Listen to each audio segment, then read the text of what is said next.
Day 18, Matthew 5:8. Prepare. The presence of God is like food and drink. If your soul comes away empty, it means you haven't experienced His presence. Pray Psalm 90:14 for yourself. Satisfy me in the morning with your unfailing love, that I may sing for joy and be glad all my days.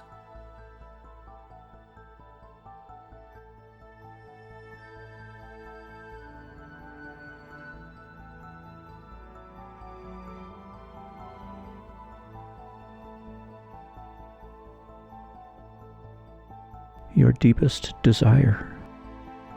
Anxiety is emotional energy. One of the purposes of anxiety is to give us the energy we need to pray hard about something important. What is the most compelling anxiety in your heart today? Use that energy to cry out to God.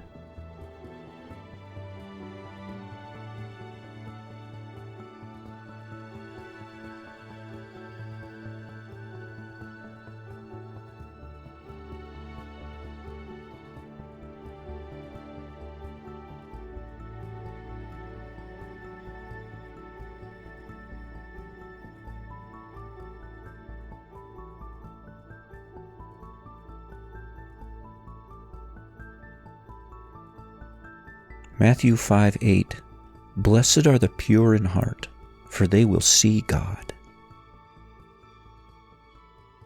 The promise in this beatitude that we will see God is striking, given the fact that 1 Timothy 1:17 states that God is invisible.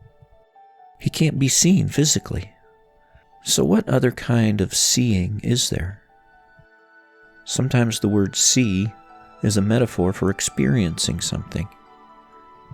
Psalm 16:10, you will not let your Holy One see decay. John 3:36, whoever rejects the Son will not see life. If you say, I'm going to Florida to see my friend, you're not talking about merely gazing at him. So what does it mean to see a person in that way? How does one experience a person?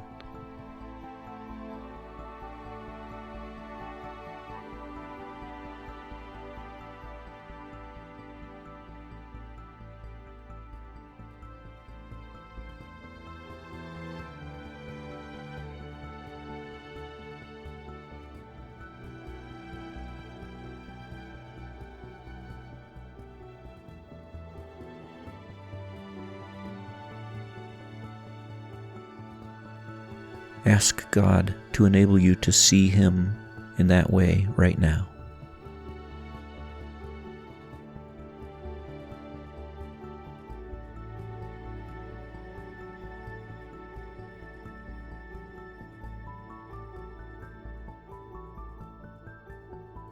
One thing I ask of the Lord, this is what I seek, that I may dwell in the house of the Lord all the days of my life, to gaze upon the beauty of the Lord and seek Him in His temple. Why do you think the psalmist elevated seeing God to the highest, indeed the only, priority in life?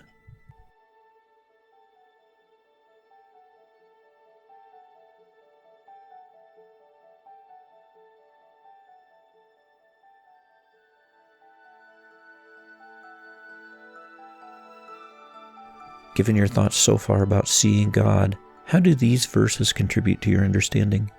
1 John 3:2, when He appears, we shall be like Him, for we shall see Him as He is.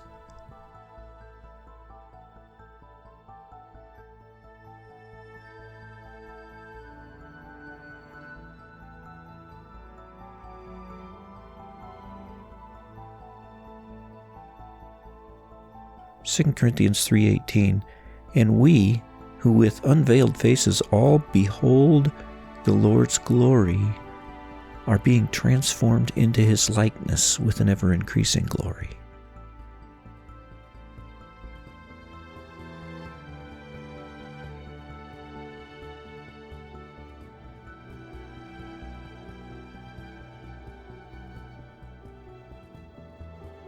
So how do you experience God? Who are the select few whose eyes are open to be able to see God? Matthew 5:8, blessed are the pure in heart, for they will see God.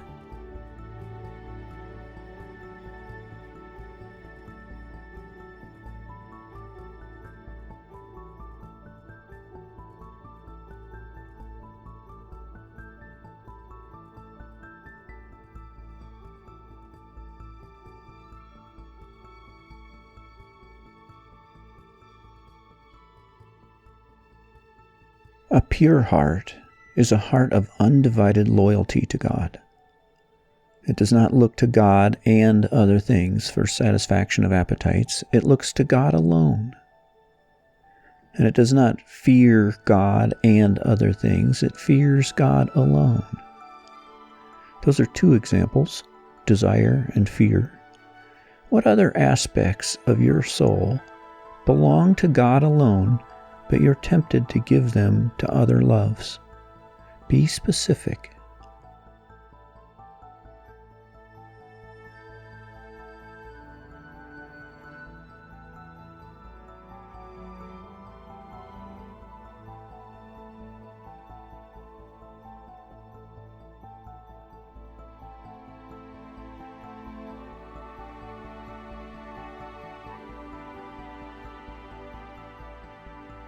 Giving away that which belongs to God alone is a betrayal of God. Confess that sin, wherever it might exist in your heart, and ask God to purify your heart to a singular devotion.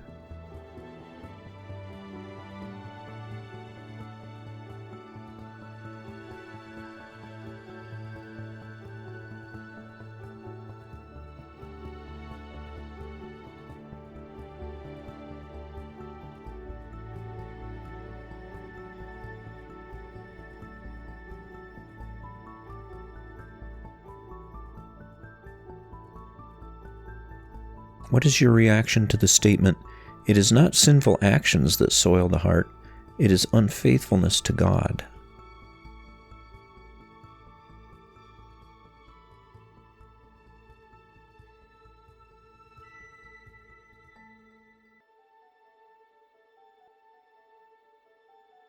Pray for others, missionaries, and the governing authorities. Think of some missionaries you know of, and ask God to enable them to see Him in a greater way.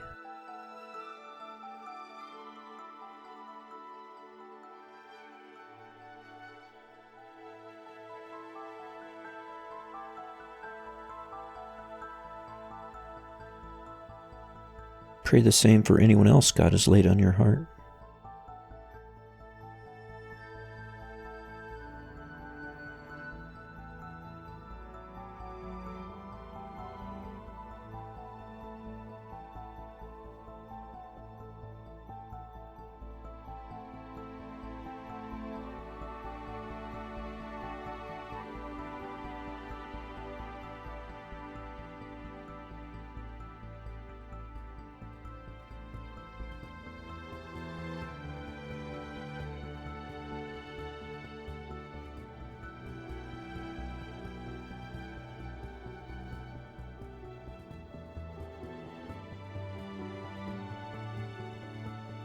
Pray for the governing authorities over you. Ask God to bring them to faith in Christ that they might see God.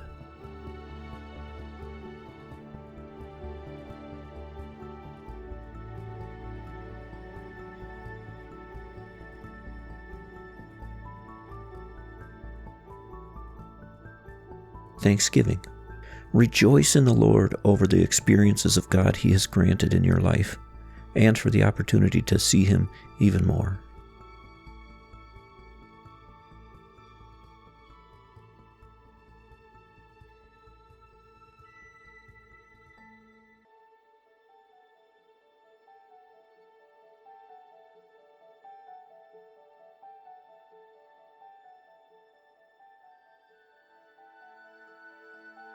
Take it with you.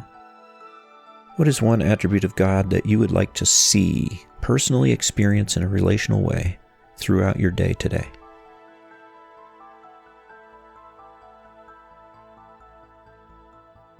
What can you use as memory cues in the upcoming day to help you bring that thought to mind at least twice more today?